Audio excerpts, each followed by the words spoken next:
Hello guys, Sir Jerry speaking. Welcome to Bedtime Stories, episode number 585. Today with you, two little golden biography books. They are, just twist around, anyway, a little golden biography book about Kay Lindsay and finally, Muhammad Ali. So let's read the first one. That'll be a little golden biography book about Kay Lindsay right now, shall we? So we got for us. Read by Shanna Coy, illustrated by Jen Braken. Here we go. Published by a Gold Book New York release, copyright 2024, already reserved. Seen here is a swimming competition of Kay Lindsay. Here we go.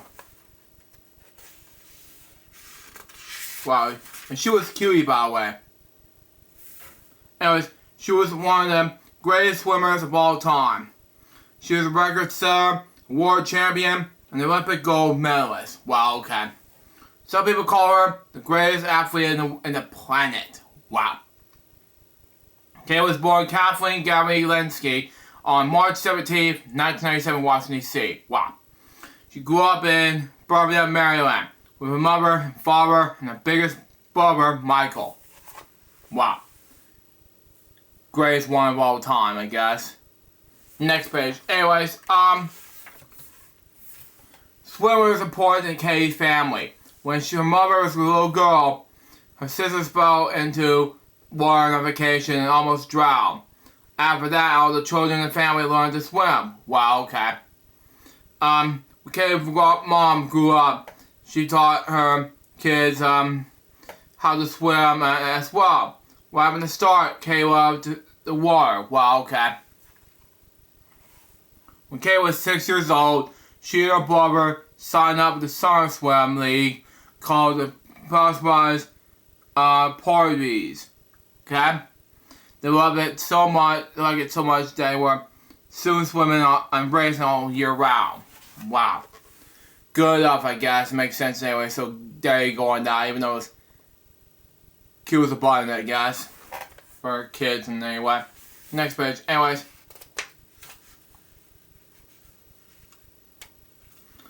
Oh, come on, next page, come on.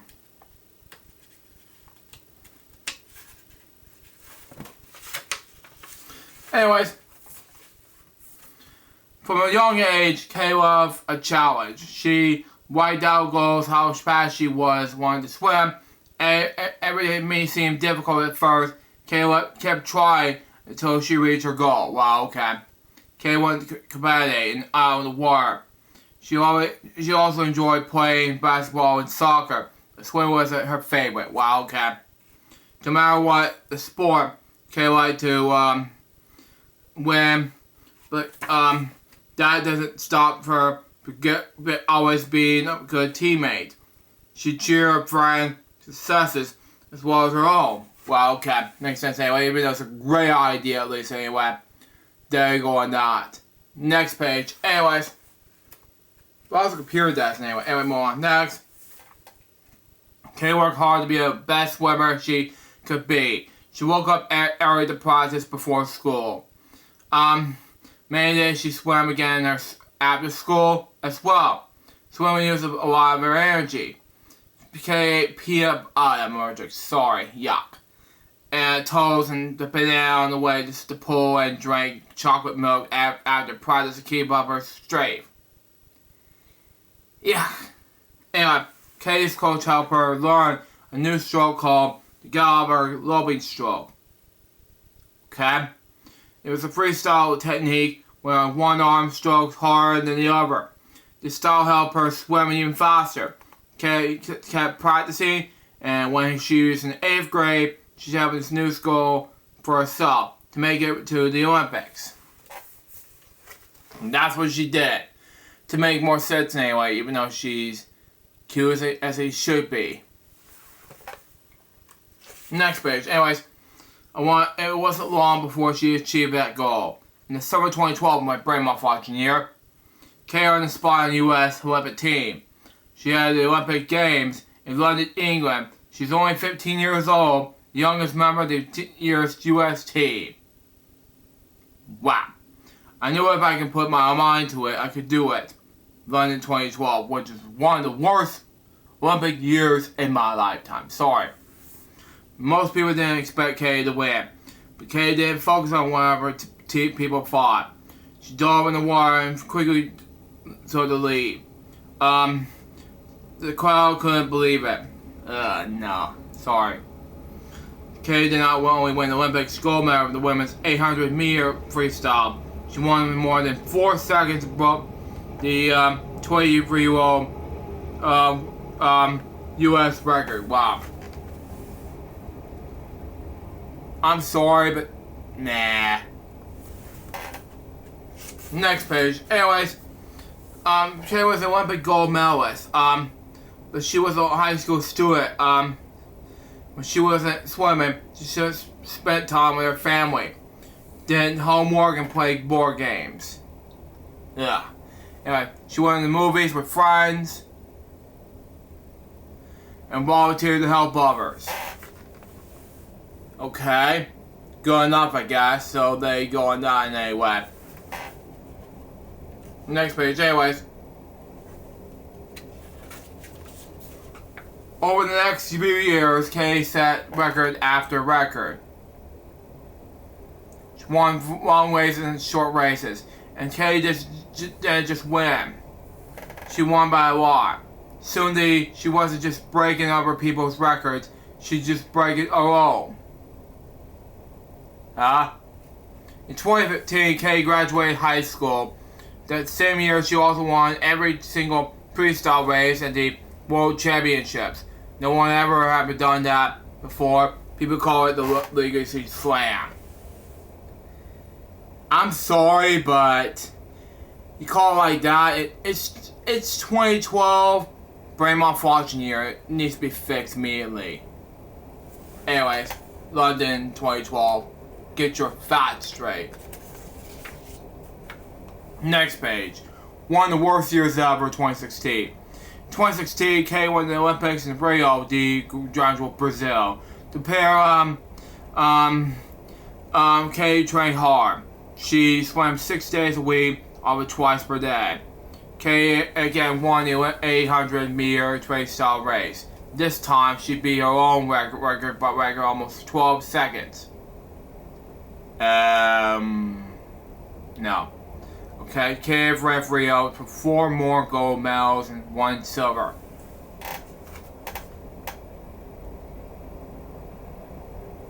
Okay. Move on. After the Rio Olympics, Kay went to Stanford University in California and swam with the college team. Good. In 2021, she graduated with a degree in physiology. Kay was on the campus for graduation. She was on the 1,000 miles away in Omaha, Nebraska. Watch this quad, Omaha for you. Get ready for the next Olympics. That summer, Kay won the 2 gold medals and 2 silver medals after the Olympics in Tokyo, Japan. Now, much better than the two Special Olympics, Summer Olympics, in my opinion. Sorry, but that's just me. But anyway, next page. Anyways.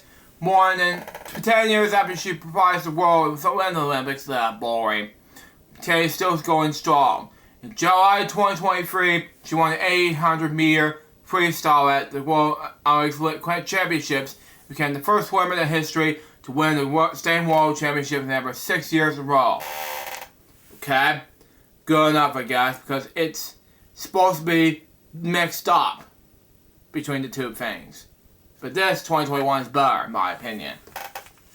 Last page, we're almost done here. Next page, anyways. Kay has no plans to slow down. She continues to get to her goals for herself. And swim with the 2024 Paris Olympics is one of them. Much better, in my opinion. So there you go. That's a straight goal right there. Last page of the book says this. Kay Lindsay is one of the most celebrated athletes of all time. She's a history maker and a legend. Today, she's still dominating her sport, setting new records and inspiring others. What's Kay's advice for kids? No idea, folks. Anything's possible, she said.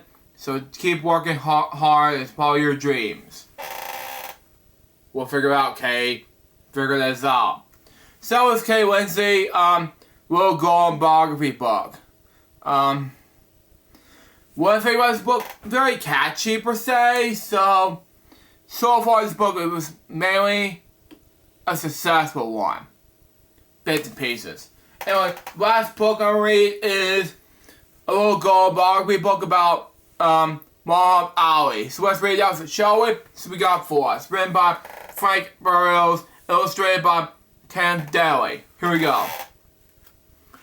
Published by a Golden Book New York release, copyright 2024, already reserved. See here, I'm in the boxing match, you know, went behind two people. So there you go.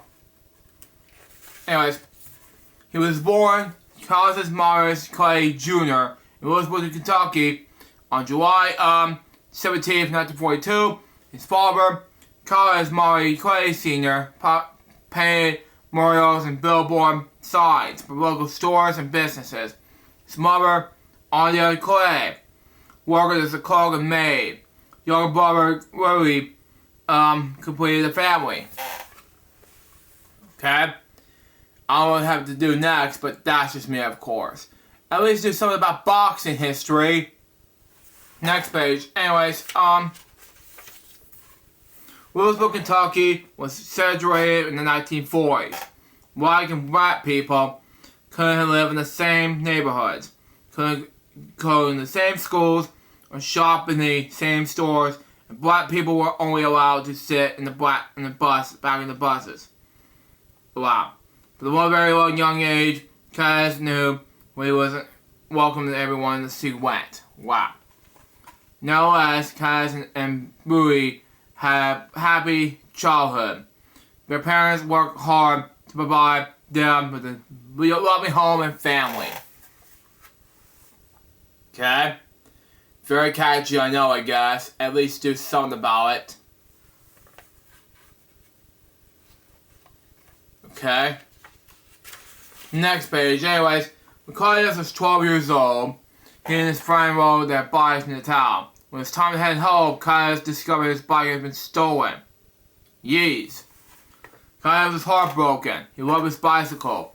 The passerby told him to report the theft, and the police officer, who was coaching young boxers in the nearby gym, Claudius told the officer, Joe Martin, that he wanted to find the person who stole his bike. Officer Martin offered to teach Claudius how to box, just in case he found the chief. Okay? Good enough for boxers, I guess.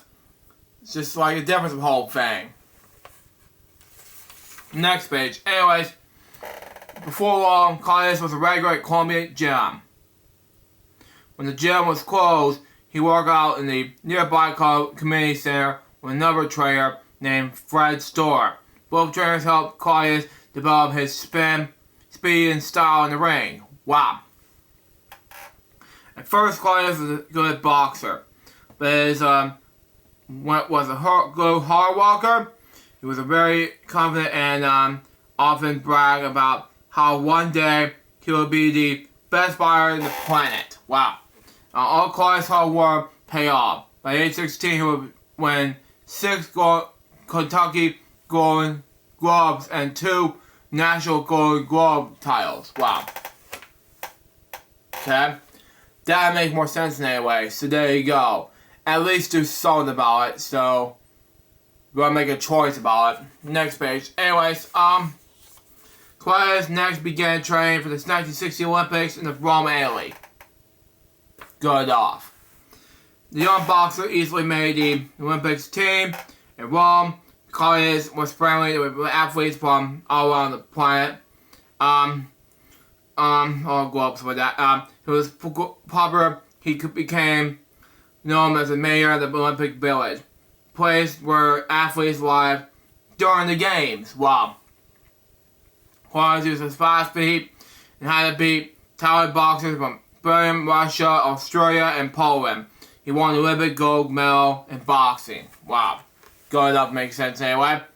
Stronger than these two were. So that at least anyway. Next page. Anyways, When the Olympics were over, Qualis moved back to his hometown in Louisville, Kentucky. Crowds of people came to cheer the Olympic champion and gave him the hero's welcome. Wow, okay. Qualis met a famous wrestler named Gorgeous George, who would taught and teased his opponents and fans. Qualis had like a style, and he taught us it was a great way to attract his audience and sell tickets. Qualis began to boost how pretty fast and strong he was. His fans loved it. Before long, his fights were sold out. Wow. That makes more sense anyway for a boxer like that. So there you go. Next page. Anyways, by 1963, Qualis was the top contender for the heavyweight title. Charles Sonny Liston was the current heavyweight champion.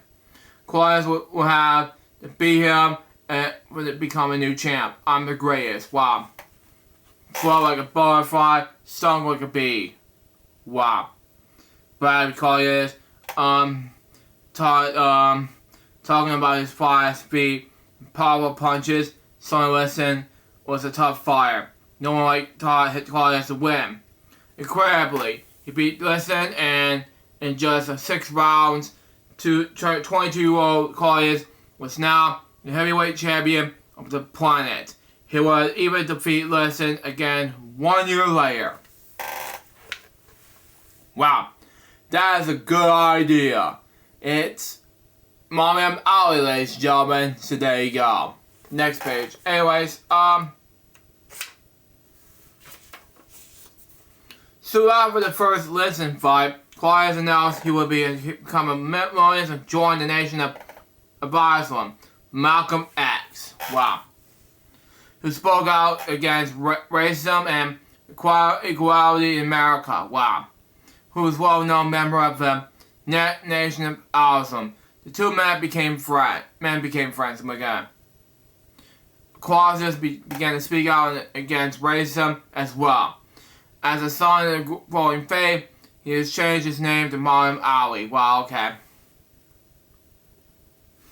In the 1960s, the United States was involved in a war in Vietnam. Due to the religious belief, Ali was against the war. He refused to join the army when he was drafted in 1967. Wow, okay. Ali knew he could go to jail for not going to war. Yes. He could even lose a championship title. But Ali followed his heart and did what he thought was right. That I agree of. That was heartbroken of Ali. So there you go. Next page. Anyways, Ali's championship title and boxing license were taken away. Yes. But let's continue to speak out. He gave anti-war lessons to college and universities around the country. More and more people began to agree with him and that the war in Vietnam was wrong. Thank you. Ali went to court to win back in his boxing license, and after 3 long years, he won. Sports fans were thrilled when Ali returned to the ring in 1970. Good enough. That is 1970s for you, ladies and gentlemen. 1970 to all the way to the present timeline for boxing, wrestling, you know it. Minus Juneteenth, whoever that is. Next page. Anyways, I was faced some of his first opponents during the 1970s. He saw his first professional loss in the hands of Joe Frazier in 1971. George Foreman was going to beat Frazier in 1973. Wow. The next year is Czar, a country in the continent of Africa. Ali snatched back the championship title from George Foreman in the fight called the Rumble in the Jungle. Wow. That makes more sense anyway, even though it's a great idea for this. So there you go on that.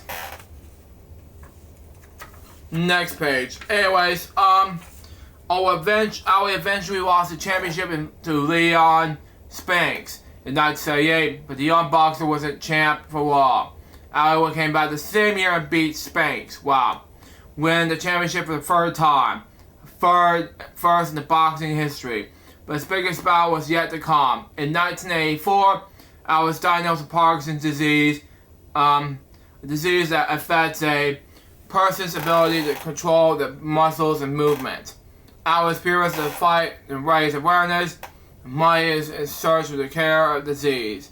In 1996, Mom Alice was asked to play the part in the opening ceremony of the Summer Olympics, which I was only one when this happened. Wow.